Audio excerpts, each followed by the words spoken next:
ദിവസം ഒരു വ്യക്തി ആളുടെ ഒരു എക്സ്പീരിയൻസ് ഞാനായിട്ട് ഷെയർ ചെയ്തു. മേബി എന്റെ റീൽസും കാര്യങ്ങളൊക്കെ കണ്ടോണ്ടാകാം. സോ വൈ നോട്ട് എനിക്കത് നിങ്ങളായിട്ട് ഷെയർ ചെയ്തോടാം.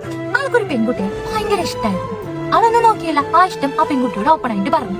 ആ പെൺകുട്ടി എസ് എന്നും പറഞ്ഞില്ല, നോ എന്നും പറഞ്ഞില്ല. പകരം ഒരു റിലേഷൻഷിപ്പിലുള്ള പോലെ തന്നെ ആ വ്യക്തിക്ക് ഒരുപാട് ഹോപ്പ് കൊടുത്തു.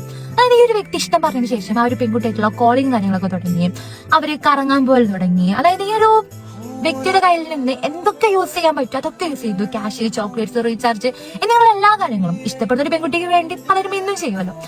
സോ അങ്ങനെ അവരുടെ ഒരു ബന്ധം മനോഹരമായിട്ടൊരു 4 മാസത്തോളം പോയി. ഈ ഒരു പെൺകുട്ടിക്ക് 2 അക്കൗണ്ട് ഉണ്ടായിരുന്നു ഇൻസ്റ്റാഗ്രാമിൽ. പബ്ലിക് ഉണ്ടായിരുന്നു, പ്രൈവറ്റ് ഉണ്ടായിരുന്നു. ഈ പബ്ലിക് അക്കൗണ്ടിൽ ഈ വ്യക്തിയെ ഫോളോ ചെയ്യുന്നുണ്ട്. പ്രൈവറ്റ് അക്കൗണ്ടിൽ എങ്ങനെയും ഈ വ്യക്തിയുടെ ഫോളോ റിക്വസ്റ്റ് ഈ പെൺകുട്ടി അക്സെപ്റ്റ് ചെയ്യുന്നില്ല. റീസൺ ചോദിച്ചപ്പോൾ പറഞ്ഞു പാസ്വേഡ് കാര്യങ്ങളൊന്നും കയ്യിലില്ല. പക്ഷെ ആ പെൺകുട്ടിയുടെ പ്രൈവറ്റ് അക്കൗണ്ടിൽ ഫോളോവേഴ്സിനെ ഇൻക്രീസ് ചെയ്യുന്നുണ്ടായിരുന്നു. സോ ഈ വ്യക്തി വിചാരിച്ചു എന്തെങ്കിലും പ്രൈവസി ആയിട്ടുള്ള കാര്യങ്ങളാവും ഇടപെടണമെന്ന് വിചാരിച്ചു. ആൾ ഈ ഒരു ബന്ധം ഒരു 4 മാസത്തിന് ശേഷം മാരേജിലോട്ട് കൊണ്ടുപോകുന്ന രീതിയിൽ ആ പെൺകുട്ടിയുടെ മാരേജ് കാര്യങ്ങളെ കുറിച്ച് സംസാരിച്ചു. അപ്പോഴാണ് ആ പെൺകുട്ടി പറഞ്ഞത് എനിക്ക് താനായിട്ട് കല്യാണം കഴിക്കാൻ താല്പര്യമില്ല, കാരണം തന്നെ എനിക്കൊരു കംഫർട്ട് സോൺ ആയിട്ടുള്ള ഒരു പേഴ്സൺ ആയിട്ട് മാത്രം മതി, കല്യാണത്തോട് താല്പര്യമില്ല എന്ന് പറഞ്ഞു. ആ ഒരു മൊമെന്റില് ആ ഒരു വ്യക്തി സ്റ്റെക്കായിട്ട് നിന്നു. കാരണം ഈ വ്യക്തിക്ക് അറിയില്ല എന്തുവാ, കാരണം ഇത്രയും കാലം തന്നെ എല്ലാ രീതിയിലും യൂസ് ചെയ്തു, ക്യാഷ്, ടൈം, എല്ലാ രീതിയിലും തന്റെ ജോബ് വരെ കിട്ടിയത് നാട്ടിലേക്ക് വന്നു. അങ്ങനെ ഇതിന്റെ റീസൺ അന്വേഷിച്ച് പോയപ്പോൾ ഈ ഒരു വ്യക്തിയുടെ കസിന്റെ ഫ്രണ്ട് ഈ ഒരു പെൺകുട്ടിയുടെ പ്രൈവറ്റ് അക്കൗണ്ട് ഫോളോ ചെയ്യുന്നുണ്ട്.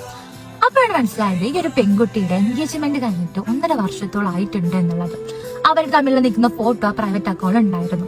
ഈ ഒരു സംഭവം കേട്ടതിന് ശേഷം ഞാൻ ചിന്തിച്ചൊരു കാര്യം എന്ന് പറയുന്നത് എന്തൊക്കെ തരം മനുഷ്യന്മാരാണ് നമുക്ക് ചുറ്റുള്ളത് എന്നാണ്.